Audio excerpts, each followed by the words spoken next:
Welcome to King Said So, Africa's one land, one language, one currency, one army on King Said So. Africans can unite. Your Pan-Africanist podcast. Enjoy. I honestly don't think we should subject press conferences of Umkhonto Wesizwe to my views on Muyiseni and what and all of this. He correctly has resigned from the EFF, but I don't want to talk about that. It's not an issue which we can subject a press conference of Umkhonto Wesizwe to. We can respond though to an issue which is raised on what is to be done now that there is a stalemate on the revenue shortfalls, that the South African Revenue Services has not been able to optimally collect revenue that is adequate to fund the medium-term expenditure or development program. It used to be called medium-term expenditure framework, but now it's called development plans. So what we have is a revenue services and a state that is unable to optimally collect enough money to meet its obligations. And because they have failed to do so, they then now want to take more money from poor people from the value-added tax. And that becomes the resolution and the proposal of Mr. Cyril Ramaphosa, because that is what he did when he came into office. The first thing which he did as the head of state and president in 2018 was to increase VAT from 14% to 15%. There had never been an increase of VAT in South Africa for possibly more than 30 years, since the democratic dispensation. We actually had thought it as natural that VAT is 14%. We're taking that 14% is VAT. So actually, the VAT was a synonym of 14%. And then Mr. Ramaphosa came and then he took advantage of that period of excitement and all of those things that came with him, and then he introduced a measure which impoverish poor people, which make poor people to pay more for the basic services, which in any way have been rising in terms of cost as compared to the rising salary levels. So the actions of Mr. Ramaphosa are impoverishing poor people, is to get black people in general and Africans in particular poorer. And now there's a revenue shortfall. He wants to take advantage again and wants to make the lives of our people worse. Rich people will not feel the pain of VAT increases because they're not price sensitive.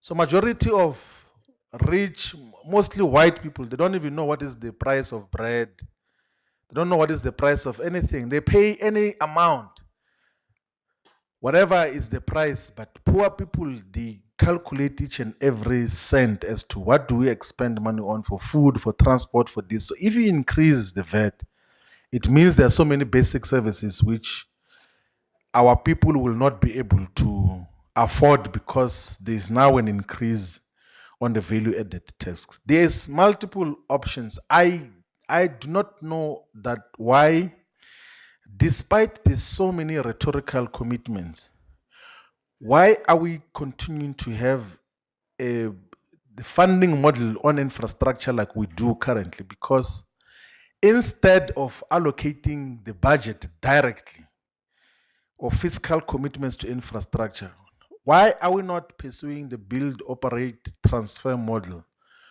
and work with our friends from the People's Republic of China, from Russia, from India to build the mega infrastructure that we need on a build, operate, transfer model, instead of priding ourselves that we're just going to throw in resources, which otherwise were going to be redirected for basic services and needs. That is one. But two, I think there's an issue which has not been resolved, which was raised even in different platforms on, for a government to be able to collect revenue, there must be a base upon which it collects revenue from. That is the economy. And if that base is eroded, the tax base is eroded in terms of its activities, the revenue that the state collects will be far much lesser. And how does the tax base of South Africa gets eroded? It gets eroded through transfer pricing and illicit financial flows, where the major multinational corporations, they do not pay the taxes that are due to South Africa because they engaged in practices and the maladies of transfer pricing. So if you were to check now the revenue projections, where the shortfalls came from, they came from mostly the mining sector because almost all the companies that are involved in the mining sector are involved in transfer pricing. So the revenue shortfall came from corporate income tax, mostly in the mining sector, because they somehow manipulate the numbers and they bloat their expenses to the extent that they do not declare any profit. If they did not declare any profit, it means they cannot be taxed. And then South Africa end up losing a lot of potential revenue. And that is what you need, that if this government of South Africa was not an executive that is managing the common affairs of the ruling class or the bourgeoisie, it would take decisive action on optimal revenue collection in terms of what is expected. That is one category of what can be dealt with. So, as part of the legislations and the bills that a minister of finance was going to introduce in the budget speech, was something called the Eskom Relief Bill, which was going to take, I think, upward of 150 billion rands to Eskom as part of the immediate interventions. But there are so many leakages in terms of revenue collection that is supposed to be collected and is due to Eskom, because municipalities do not pay Eskom, but Eskom itself as well doesn't have efficient systems to optimally collect the revenue that it is supposed to collect so that it can be self-sustainable as a utility. So part of the interventions that have to be made now is to stabilize the revenue collection streams of Eskom. How do you optimally collect revenue for Eskom so that you do not pass an Eskom relief legislation, which is going to appropriate a significant amount of money from the state into Eskom activities? So there's multiple interventions that can be made in the immediate to resolve the current revenue shortfalls that are now being shifted to the pockets of poor people. And we only need a decisive, clear government that is going to be able to do so. But the fact of the matter is that this so-called government of national unity is a committee of the white capitalists. They are deployees of the white. It was created by the white capitalists. It serves their interest. So they can't do anything that touches the establishment. They rather go and impoverish poor people. They won't touch the establishment because they are scared of their handlers in terms of how the economy and politics in South Africa are shaped. So there has to be decisive action on the owners of money, of those who own huge capital, to get to maximize revenue from their end, not from poor people, but also to make a government much more efficient in revenue collection from the municipality, provincial, and national level, so that we arrest all these leakages. And a different model on how we fund our infrastructure, which will be fiscally neutral, but will still be able to achieve the developmental objectives and agenda that we need. That is basically what a responsible government would consider. But they are possibly going to box each other and end up at 16% instead of 17%, which, as Mkhonto sees, we must still reject with contempt, because we cannot continue to impoverish our people.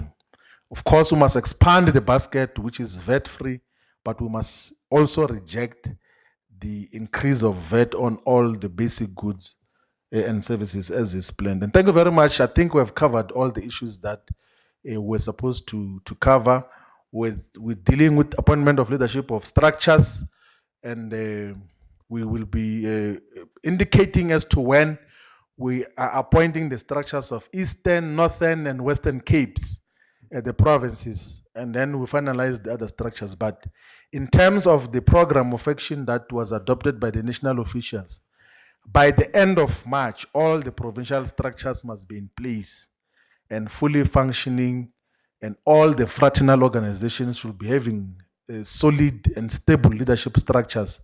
And that is exactly what we're going to achieve as a movement, an organization, a liberation movement that understands that you can't just gain political power and you think that you have gained total emancipation. You need to fight for total emancipation, which is political, economic, social, cultural, hegemonic, every form of freedom.